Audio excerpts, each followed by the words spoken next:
ട്യൂഷന് പോവാറായല്ല. ഇന്നും സാമ്പാർ തന്നെ. ഇത് എന്ത് കഷ്ടമാണിത്. എല്ലാ ദിവസവും സാമ്പാർ തന്നെ. എന്തൊക്കെയൊക്കെ ഒന്ന് കടിച്ചു വറുത്ത് തിന്നിട്ട് കാലം കുറയായി. ഇനി ഇതിനൊരു തീരുമാനം ഉണ്ടാക്കിയിട്ട കാര്യമുള്ളല്ല. അമ്മ, അമ്മച്ചി, ഇതെന്തോന്ന് അമ്മ എല്ലാ ദിവസവും ഈ വീട്ടിൽ സാമ്പാറേ ഉള്ളു? അമ്മയ്ക്ക് വേറെ ഒന്നും വെക്കാൻ അറിയത്തില്ലേ? എന്നും സാമ്പാർ. എന്തെങ്കിലും ഞാനൊന്ന് കടിച്ചു വലിച്ചിട്ട് എത്ര നാളായെന്ന് അറിയാവോ?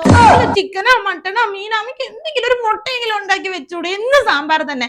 ഞാനിത് കഴിക്കുമെന്ന് വിചാരിക്കാണ്ട് എനിക്കിത് വേണ്ട. എനിക്ക് എങ്ങും വേണ്ട. ഞാൻ ഒന്നും കഴിക്കാതെ പോയിക്കോളാം ട്യൂഷൻ. എനിക്ക് വേണ്ട സാമ്പാർ.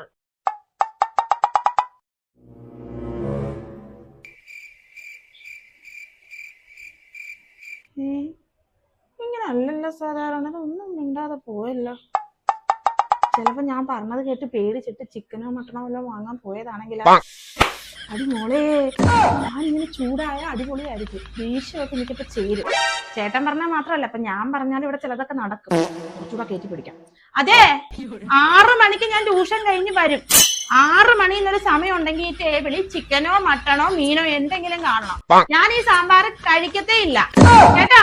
6 മണി കേൾക്കുന്നുണ്ടാ?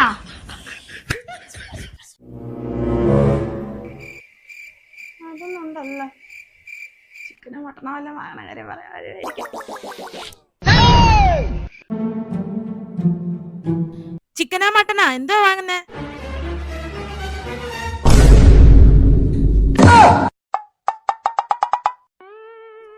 അല്ലെങ്കിൽ തന്നെ ഇപ്പൊ ചിക്കനും മട്ടനും ഒക്കെ ആർക്ക് വേണം? പച്ചക്കറി തന്നെ ഏറ്റവും നല്ലത്. അതാവുമ്പോ ചാറിന് ചാറുണ്ട്, കഷ്ണത്തിന് കഷ്ണമുണ്ട്. അല്ല, എന്തോ കടിച്ചു വലിക്കുന്നതിനെ കുറിച്ച് പറയുന്നുണ്ടായിരുന്നല്ലോ. അത് പിന്നെ മുരിങ്ങക്കോല് കടിച്ചു വലിക്കാമല്ലോ. പിന്നെ നീ ഒരു 6 മണിയുടെ കണക്ക് പറയുന്നുണ്ടായിരുന്നല്ലോ.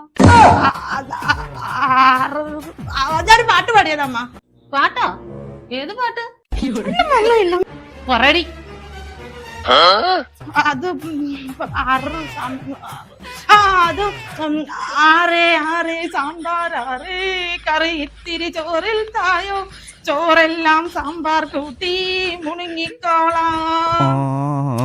എന്നല്ലേ സാമ്പാറും കൂട്ടി എന്റെ മോള് മിണിങ്ങിട്ട് പോയാ മതി ഇവിടുന്ന് കേട്ടാ. ഇരുന്ന് കളിക്കടിക്കണം.